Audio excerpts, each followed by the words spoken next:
Hi everyone, I'm Teresa. David is on the phone with someone right now. Just wanted to let you know we decided we're going to do a points of interest video around the Badlands. We're going to go to the Minuteman Missile National Historical Site. Okay, it's right off the interstate, right across from the entrance to the Badlands National Park. Northeast entrance. The northeast entrance. The Minuteman Missile National Historical Site. The gentleman in the National Park Service uniform was actually a member of the missile program.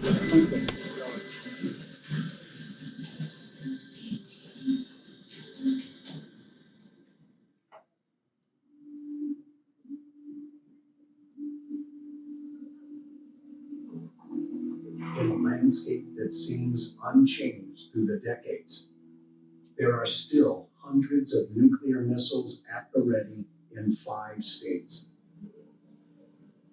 Active and former missile silos and control centers dot the Great Plains, reminders of the choices America has made to defend itself.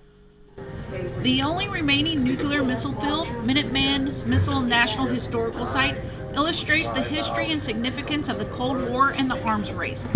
The park consists of 2 significant Cold War sites, a launch control facility Delta 01 and a missile silo complex Delta 09.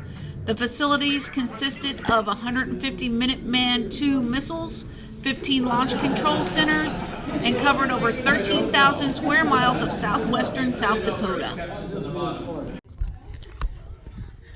Well, that was so interesting. I'm not going to lie to you, I didn't really know what the Minuteman Missile Silo National Historical Site was about. So now I know it's about protecting our country from nuclear attacks from Russia and anyone else who wants to harm us. All right, that was a good stop. Well, Air Force Base. Okay, before we leave, that video that I was taking of the National Park Service guy, Jim Boynch, I think that's how you say his name. He was actually a Minuteman worker. Like, he was involved in it all. I was trying not to just video him when he was answering everybody's questions. They're getting ready to do a big tour, a couple of tour buses. So that's what all those people standing out there. But that guy that I was taking the video of, the National Park Service worker, he was actually one of these. That was interesting. All right, Dave, we're moving on, okay? Yep. All right, not sure that we ever knew this was here, but they have a National Prairie Homestead. It's supposed to be a sod house down here somewhere. Yeah, there's a sod house up in there. We're going to go check it out. Homes face either the east or the south. With a team of horses and a sodbuster plow, sod was cut. At the Prairie Homestead, you will see the original sod home of Mr. and Mrs. Ed Brown. It was built in 1909. It is typical of the homes and the outbuildings that pioneers built. You will learn about the history of the family. You will see artifacts and machinery that they used. It is at exit 131 off I-90, and it is $6 a person. All right, we're going to tour this little original homestead. The lady just said these little prairie dogs are special white. They're not albino, but they are white. There used to be many of them in our country, but they almost went extinct. And they were able to save the last living male, and they brought him here. And she said that was 30 years ago. It's taken 30 years to get nothing but all white prairie dogs. All right. Homestead Act of May 20th, 1862. A person who reached the age of 21 could file on 160 acres of land for $18. The homesteader had to build a house, plow small acreage, establish residence for 5 years. What you're looking at right here is straight up real. They called that building over there the garage. We're going up here to the original sod house, and then they built on the additional room with the roof that they were very excited about. Okay, Mr. and Mrs. Ed Brown.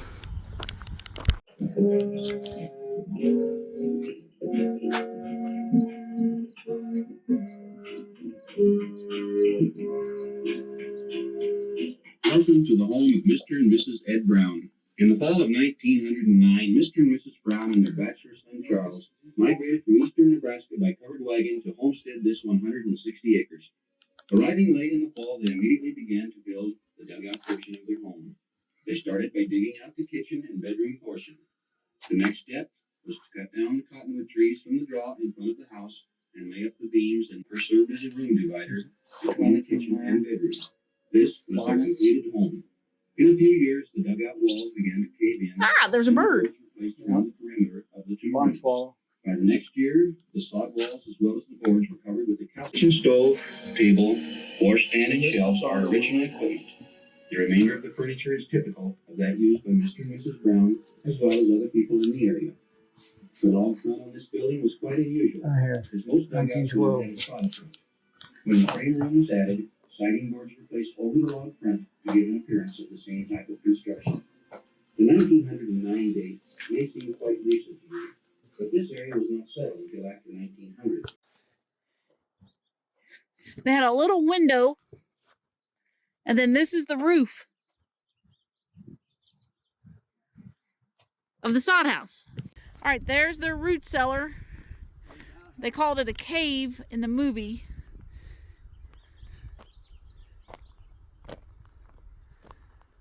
There's the outhouse. That's a cultivator.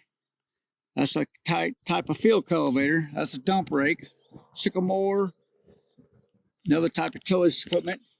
There's their horse-drawn plow. That's a dirt scoop to pull the horses, trip scoop. That's a hitch deal to hook up their equipment with the horses, and they pull behind it and with a seat on it. That's Here's a the- sycamore too. Here's the chicken coop.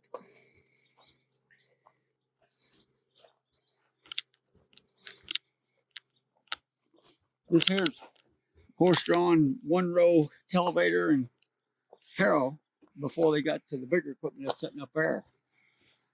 Here's their sheller, eared corn, and they put the corn went into it, eared corn was in here to shell the corn, and they bagged it. Then the corn could be ground in the mill. Fire going on, scalding water. Yeah. They scalded their chickens and washed their big heavy bedding. All right, I do know that they call this the garage. You know, it's like them storage. You got the old-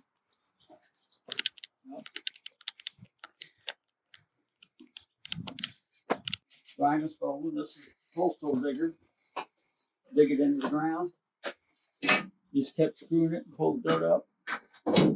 Here's how you planted corn. Put your grain in there. Every foot. Put it on 38-inch, 40-inch rows. Me and David, we could have done this. I'm telling you, we could have. That's how you cut. Where they put the saddles for the horses.